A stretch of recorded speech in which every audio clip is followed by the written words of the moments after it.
Petit message, j'ai dû supprimer la vidéo à cause d'un bug, je l'ai remontée en urgence cette nuit, j'espère que tu apprécieras.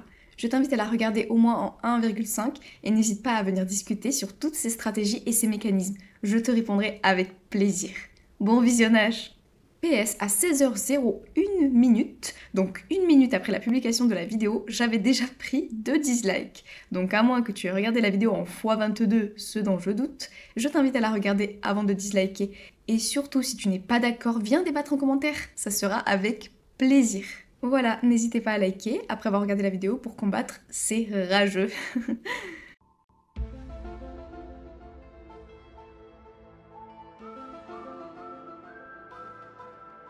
Hey, aujourd'hui on aborde un thème qui a été soit second, soit premier dans tous les derniers sondages, et j'ai d'ailleurs été sincèrement surprise. On va donc voir aujourd'hui mes objectifs financiers moyen terme. Ce qui sera mon salaire minimum basique, plus quelques mécanismes de gérant pour mettre du beurre dans les épinards comme on dit. Et pour néanmoins donner un peu de corps à la chose, j'expliquerai brièvement la construction de chaque objectif financier, car ils sont majoritairement indépendants les uns des autres. Et en même temps, on verra de quelle manière se fixer un objectif, car il ne faut pas voir seulement l'arrivée. Par exemple, objectif de 2000 € de dividendes mensuels. Il faut avoir des dates, des durées, voir si on est en avance ou en retard, sachant qu'il faut une marge de sécurité pour des années, disons maigres, que ce soit en bourse ou bien autre revenu professionnel. Il faut aussi bien sûr que le revenu soit net d'impôts. Pour commencer, si on est salarié et que l'on se lance, le premier palier peut être d'avoir un revenu pro à côté de celui de son salaire d'employé, en faisant soit un travail qui nous plaît plus, soit en travaillant moins. Je ne suis clairement pas dans cette catégorie. Mon objectif étant, soyons sincères, une forme d'opulence financière. Ça peut être aussi avoir telle épargne, être propriétaire, avoir 5000 € mensuels ou même 15 000 € mensuels en revenu d'investissement, ou avoir un business qui génère tant de CA/bénéfices, etc. Et pour ma part, mes objectifs sont plus multifactoriels. Je veux un résultat où il y a des revenus professionnels conséquents qui tombent, et après disons une bonne dizaine d'années, qu'ils tombent avec moins d'efforts qu'au début. Il est normal quand on lance sa boîte de ne pas compter ses heures au début. D'un autre côté, je vise en fonction des enveloppes, soit des montants investis, soit des rentes. Car j'ai des parties plus pour des revenus à distribuer et d'autres pour de la capitalisation. Par exemple, sur mon PEA, imaginons je n'investis plus un seul euro. Imaginons que j'ai une performance 5 fois plus faible que la performance moyenne des 5 dernières années. Il me faudrait 19,6 années pour atteindre le million en valeur. En ce moment d'ailleurs, je n'investis presque pas dans le PEA. J'attends des baisses. Pour l'instant, je mise sur Porsche SE et les cryptos. Imaginons j'investis juste 400 € jusqu'aux 150 000 € de versement et je reste sur une performance 5 fois plus faible. Je me retrouve à 17,2 années avant le million. On voit donc qu'au vu de la valeur actuelle du PEA, les versements n'ont que peu d'impact. De plus, je trouve qu'à court terme, la crypto est dans une phase plus pertinente avec un objectif de subperformance, pareil pour l'Inde. Et effectivement, sur PEA, je n'irai que dans des placements très risqués au vu de la fiscalité après 5 ans. Ça sera le flux financier le moins taxé. Donc pour cet objectif-là, je n'ai plus grand chose à faire. À part attendre, vu mon dernier all-in, je t'invite à voir ma vidéo sur l'Inde pour le découvrir si tu ne l'as pas vu. Et pour les matheux qui veulent savoir la valeur du PEA, si j'ai juste disons 10% de performance avec indépendance et expansion ou du MSCI India, il me faut 14 ans et 1 mois pour le million.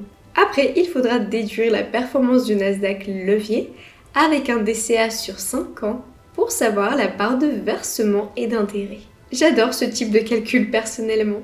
Si tu trouves, dis-le moi, je le dirai à ceux qui ont juste. D'un côté, le PEA est une chose.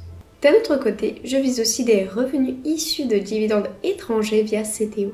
Car oui, pour des actions européennes, c'est souvent bien plus rentable via CTO que sur PEA, si tu fais du pur dividende sans croissance. J'ai investi donc un certain capital en crypto lorsque je trouve que les cours ont assez baissé.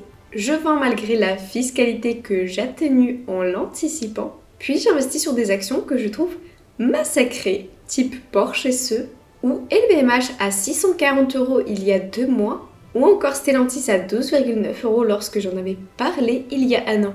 Puis lorsque l'action monte et que le cours de la crypto est au moins 2 fois, voire 3 fois plus bas qu'à l'achat ou sur mon ancien palier de vente, je récupère la moitié de ma position action pour refaire la même chose, une fois que la crypto a rebaissé. Et quand j'atteins les 150 voire 200% en crypto, je vends pour retourner en action en attendant le prochain cycle. Et du coup, via CTO, j'ai un objectif un peu abusé de 4000 € mensuels net. Même s'il y aura forcément moins, et imaginons que je subisse la flat tax entière, cela fait un revenu annuel brut de dividende de pratiquement 70 000 € pour avoir 4000 € mensuels net. Imaginons que le portefeuille est à 10%, ce qui arrive vite lorsqu'on investit depuis un moment. Cela revient à une valorisation de 700 000 €. Donc je n'y suis pas encore, même si la crypto est une grande part de mes CTO depuis quelques temps. Si tu trouves que 10% c'est fou, eh bien j'aime bien répéter ces chiffres, mais si tu avais investi il y a 15 ans un capital en une fois, voyons le rendement que tu aurais dans ces actions connues. LVMH ou Kering, tu aurais 28% par an, donc Hoffman & Broad 38% par an, Air Liquide 10% par an, Hermès 18% par an, L'Oréal 13% par an, Vinci 15,9% par an, Realty Income 21% par an, Microsoft 17% par an et pour finir, Apple 29% par an. Ah, j'ai oublié des bancaires. Mettons les plus connus. JP Morgan 18% par an, Bank of America 30% par an et BlackRock 22% par an. Après, il faut enlever la flat tax, mais même en enlevant 30%, la majorité de ces rendements sont superbes. Même si je mise plus sur la croissance que sur les dividendes, je pense qu'il ne faut pas exclure les stratégies dividendes. Rien qu'LVMH et Kering le montrent bien. Si tu avais investi 100 000 € dans un ETF aristocrate dividende US, il y a 20 ans, tu aurais un dividende de 23,9% par an. Certes, il y aurait eu moins de croissance, mais je préfère avoir un revenu plus faible, sachant qu'en 2000, en 2008 et même en 2022, il a beaucoup moins baissé que les indices classiques tout en distribuant la majorité des dividendes. En moyenne, 65% pendant les pires crises. Puis il y a l'objectif plus axé IMO via 2 SCI. J'en parlerai pas là en détail, mais disons qu'il y a de l'intérêt à avoir une SCI à l'IS avec holding et une SCI à l'IR sans holding. Mais avec compte courant d'associés et un peu de levier bancaire pour des SCPI européennes lorsque les taux auront baissé.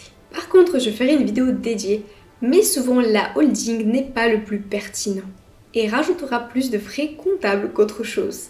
Par exemple, pour investir dans l'immobilier, il y a en réalité énormément d'effets négatifs à prendre en compte.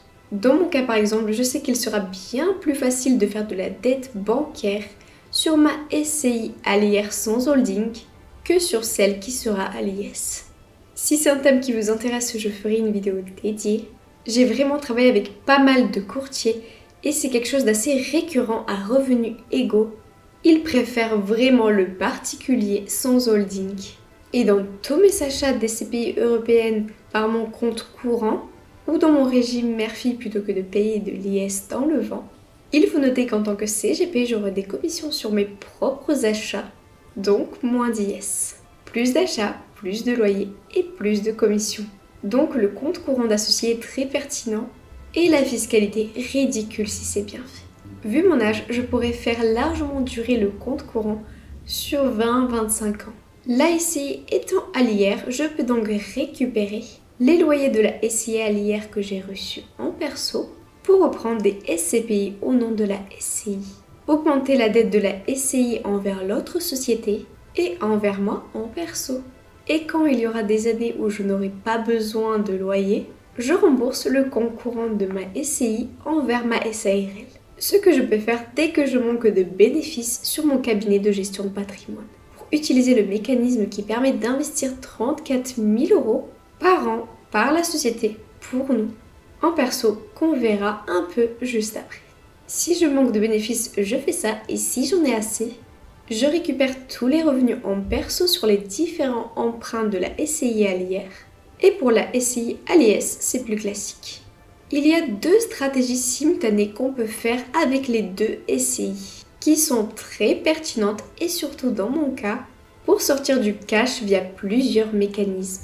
Et en même temps la possibilité de transmettre des centaines de milliers d'euros à mes héritiers ou enfants quand j'en aurai, sans droit, tout en restant dans la légalité absolue. Et jouer avec les mécanismes de la holding. Là aussi je vise environ 4 000 euros net mensuels, sachant qu'en jouant avec les emprunts et certaines dettes, on peut légalement éviter l'IFI assez simplement, même en dépassant largement les 1,3 million d'immobilier. Suite à ça, j'ai aussi mon PEA-PME sur lequel j'investis quoi qu'il arrive 500 euros par mois pour arriver aux 75 000 euros de versement où j'ai une croissance bien plus faible autour des 14,6% par an depuis 4 ans. Car hors S2I et Indépendance Expansion Europe, je n'avais pas grand chose dedans. Et le rachat de S2I à 70 a quand même fait du bien. Et globalement, Indépendance et Expansion, c'est 65%. Au cas où tout le reste sans exception foire, je veux pouvoir en tirer 1400 euros net par mois. C'est déjà pas mal vu le montant de versement faible possible, mais j'y suis pas encore en termes de versement. Quand je serai, il sera autour des 200 000 euros en valeur. En même temps, via l'entreprise, j'investis et j'investirai la majorité des revenus dans une enveloppe avec des mécanismes dont je ne dirai pas le nom. Disons que simplement au minimum, si la boîte marche mal, elle investira pour moi en perso 7 418 euros par an et 3 709 euros par an. Si je mets de ma poche une somme environ à 3 000 euros, avec seulement 10% d'URSSAF sur ces montants-là. Et au moment du retrait, seulement 17,2% de prélèvements sociaux sur les gains. C'est donc la manière la plus rentable d'investir, sachant que ce mécanisme vaudra aussi une commission sur moi-même, qui rajoutera des revenus. Et si la boîte marche bien, il y a un second mécanisme. On peut ajouter 34 000 euros par an que la boîte investit pour moi, avec un déblocage après une courte durée en perso. Sachant que les sommes que la boîte investira augmentent tous les ans. Je parle du plafond à 34 000 euros car étant indexé sur l'inflation, du coup ça augmentera exponentiellement. En effet, les gains ont un taux d'inflation, donc ils augmentent avec le temps bien plus vite que la perte de pouvoir d'achat réel avec les intérêts composés. Et il y a des conditions très simples pour pouvoir faire ces deux mécanismes, et dans mon cas, j'y matcherai totalement. Et si j'ai un conjoint dans l'entreprise, on fait x2. Si on n'est pas marié, car c'est pertinent dans notre cas, on double le plafond d'immobilier d'1,3 million par personne, car malheureusement, en se mariant, ça ne devient pas 2,6 millions. A noter que l'on peut retirer tout ça par exemple pour acheter une maison, et qu'il n'y a même pas 7% de cette énorme somme qui ira dans la TMI et qui rajoutera de l'impôt, si on s'en sert pour l'achat d'une résidence principale. C'est la principale faiblesse du PER pour ce cas de déblocage. Faites le calcul des 34 000 euros, plus les 10 000 euros ajoutés par la boîte par le premier mécanisme, et imaginez pour 2 personnes. Ces sommes et ces modalités peuvent être investies sur le S&P 500, même s'il fait 4% par an, c'est monstrueux en 10 ans vu les sommes. Tout ça sans URSSAF et avec juste les prélèvements sociaux sur les gains. Et si on retire tout, 93% de cette grosse somme échappera à la TMI. Simulons pour voir, et pour être pessimiste, on ne comptera pas l'augmentation annuelle des 34 000 euros. Et on mettra que 5% par an. Et il y a 2 ans, c'était pas 34 000, mais 29 000 pour que tu vois la vitesse d'augmentation. Donc, 34 x 2 plus 10 x 2, ça fait 78 000 euros par an. Je ne le ferai pas en DCA, mais en one shot. Dans ce cas, ça me rapporte plus en commission sur moi-même. Tada!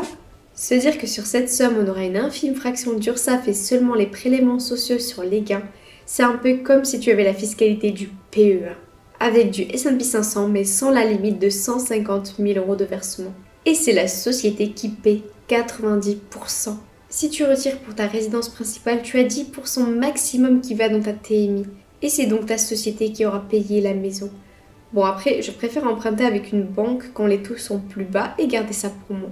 En tout cas, on voit qu'avec 5%, on atteint le million en 10 ans. Mais mettons la performance depuis 10% si tu veux. On se retrouve à 1 700 000. Ce mécanisme, c'est ce que je proposerai le plus à tous mes clients car je le trouve incroyable et pour ceux qui le permet, les conditions sont ridicules. On peut bloquer la majorité de cette somme sur seulement 5 ans, puis on retire quand on le souhaite. Dépenses déductibles pour la société. Par contre, un critère important, la somme c'est 34 000 € par personne actuellement, mais l'enveloppe globale pour ce mécanisme ne doit pas faire plus de 50% du bénéfice, c'est important. Donc pour 2 personnes, il faut 136 000 € de bénéfice. Et je ne parlerai pas de tous les mécanismes pour baisser l'IS ici. Le reste du bénéfice sera donc investi en contrat de capitalisation personne morale et investi sur du long terme par la société, sur un fonds Inde que je distribuerai qui a battu l'indice sur 3, 5 et 10 ans et sur du indépendance expansion. Et du coup, je prendrai encore comme d'habitude des commissions sur moi-même. C'est un gros cercle vertueux. D'ailleurs, je ferai des comptes courants d'associés avec des entreprises que je connaîtrai où on investira ensemble via contrat, en rémunérant l'argent qu'on prête et en garantissant contractuellement le taux que je rendrai. Ça fait du bien à tout le monde et c'est sécurisant pour le prêteur. Car même si l'investissement baisse, on s'en fiche puisque la somme de la dette est notée dans le contrat. Et j'ai aussi des PER sur lesquels je verse moins vu mes dépenses sur l'année, mais globalement je mets 400 € mensuels pour coller à la limite. Répartis entre l'Inde et indépendance expansion, à noter que j'ai mes PER dans mon meilleur contrat, donc j'aurai aussi encore une petite commission annuelle qui grandira en même temps que mes investissements. En fait, toutes ces stratégies sont un peu indépendantes et pour une raison simple, tout le volet pro est un peu plus récent que le reste. Je n'ai décidé de mélanger passion et métier qu'il y a 3 ans environ. À la base, je voulais faire n'importe quel métier bien payé pour investir au maximum et le plus tôt des sommes importantes et pouvoir prendre sa retraite le plus tôt possible avec des flux de revenus différents. Entre PEA-PME sur indépendance et expansion, PEA sur croissance, CTO sur dividende, etc. Maintenant, la partie salaire. Je vise un montant relativement faible, mais pas tant que cela. En fait, le montant minimum que je vise en salaire est de 2 500 € mensuels net. Mais attends, avant de faire un AVC, pour tous les gérants et particulièrement dans la branche des CGP, il y a les ICA qui sont ni plus ni moins que les kilomètres faits avec notre véhicule perso pour un trajet pro. Et au vu des kilomètres précis que je fais là, je vois que si je fais du pur légal et minimum, cela me fait 10 000 € par an, sans URSSAF et sans IR. Si j'ai une électrique, même pourrie, cela fait une majoration de 20%, donc 12 000 €, et là déjà on atteint les 1 000 € mensuels. Sachant qu'en plus il y a un petit forfait que l'on peut ajouter sans réelle justification. Pour de la prospection, je crois que c'est 3000 km, donc on atteint facilement les 1 100 € mensuels. Tu vas me dire, mais oui, les ICA c'est pour compenser l'usure d'un véhicule perso. Alors oui et non. J'ai un client, depuis des années on en rigole, il a acheté une vieille BM il y a 10 ans, en calquant sur sa réelle conso d'essence, mais en mettant le prix actuel, plus tout l'entretien, on arrive à 35 000 €. Il l'a acheté à 13 000 €, franchement c'était une affaire. Elle en valait 18 000 et il est presque à 115 000 € d'indemnité kilométrique. Et encore, il m'a pas dit sur son bilan en 2023, donc il manque là une année. Sachant que ces chiffres sont gonflés, plus qu'il n'a réellement payé en essence, car on a mis le prix à 2 € lorsqu'on l'avait simulé. Donc en réalité, achat plus essence, plus entretien, plus assurance, il est à peu près sous les 50 000 €. S'il avait une électrique, il y aurait 20% de majoration, donc 138 000 € en ICA. En plus de ça, en société, on peut acheter pas mal de choses qu'on n'a donc pas à dépenser en perso. Des téléphones, des PC portables, autour du matériel multimédia, son forfait, des livres en finance, des logiciels passionnants, même de la formation, des restaurants, des cadeaux à des clients, ou une bouteille tombée du camion nous est offerte par des fournisseurs ou des traiteurs, des petits week-ends en amoureux à Nice, mais au final, hôtels et restaurants payés par la boîte. En fait, il y a tellement de frais que la boîte peut légalement payer sans qu'on ait dû faire 45% d'URSSAF et d'impôt sur le revenu, que 2500 € de salaire et 1200 € d'ICA, c'est très confortable. En plus, je ne suis pas une grosse dépensière, je l'admets. Donc, quand tu déduis l'abonnement de tout, livres, forfait tel, le téléphone en lui-même, et audit tous les 2-3 ans, ainsi que quelques restaurants payés par la boîte, franchement, ça va. Puis via les mécanismes dont je t'ai parlé, des 34 000 € par personne, etc., il n'y a pas d'impôt sur le revenu. Sur les ICA non plus, plus SCP européenne, il n'y a quasiment pas d'impôt non plus. Je préfère donc maximiser les revenus sans impôt et c'est bien normal. En plus, je ne suis pas du tout le type de personne qui souhaite ne plus travailler et que dépenser. Il faut un équilibre pour être bien. Je l'ai constaté chez de nombreuses personnes pendant les années après qu'ils aient pris l'indépendance financière. Mais le fait que je veux simplement pouvoir est le bon mot. Je veux pouvoir faire ça ou ça, pouvoir voyager avec ma famille, pouvoir aider ma famille aussi s'il y a le besoin, ainsi que mes enfants, me faire plaisir sans regarder. Le but n'est pas de tout claquer, mais d'avoir toutes les options pour le futur. Et c'est aussi pour ça que dans mon cabinet de gestion patrimoine, j'ai plein de prestations différentes avec des typologies différentes pour que, peu importe la crise économique, j'ai toujours telle ou telle prestation au taquet. Si ça vous intéresse, ça sera le thème d'une autre vidéo sur le cabinet. Mon objectif est d'avoir des stratégies différentes afin que si seulement l'une d'elles marche, je puisse vivre pas trop mal. Même si je ne suis pas une angoissée, il est vrai qu'économiquement parlant, en termes de pouvoir d'achat réel, les prochaines années ne sentent pas la vanille. Donc pour moi, mon empilement de solutions et objectifs est plus une nécessité qu'un confort. Mais c'est justement pour avoir la vraie sérénité de faire ma passion liée à l'investissement, la fiscalité et de voyager de temps en temps pour voir toutes les merveilles du monde, tant que c'est encore possible. Je réfléchis aussi sur du contenu plus privé pour pouvoir montrer l'intégralité de tout, chaque stratégie et décision, chaque enveloppe et chaque ordre entré en temps réel depuis 6 ans. Donc je regarderai comment je pourrais montrer tout ça.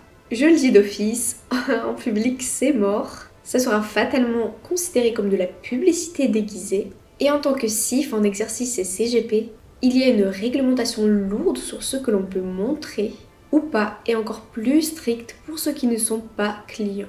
Donc j'ai réfléchi et j'ai surtout hâte de backtester le portefeuille sur PEA avant le all-in et après pour mesurer ensemble l'impact. J'espère que cette vidéo t'a plu. Si cette vidéo devient la première de la chaîne en termes de vues, donc si tu likes et partages, je rentrerai dans les détails de chaque mécanisme en expliquant tout de A à Z et mes montages SCI, IR, IS, ainsi que la holding.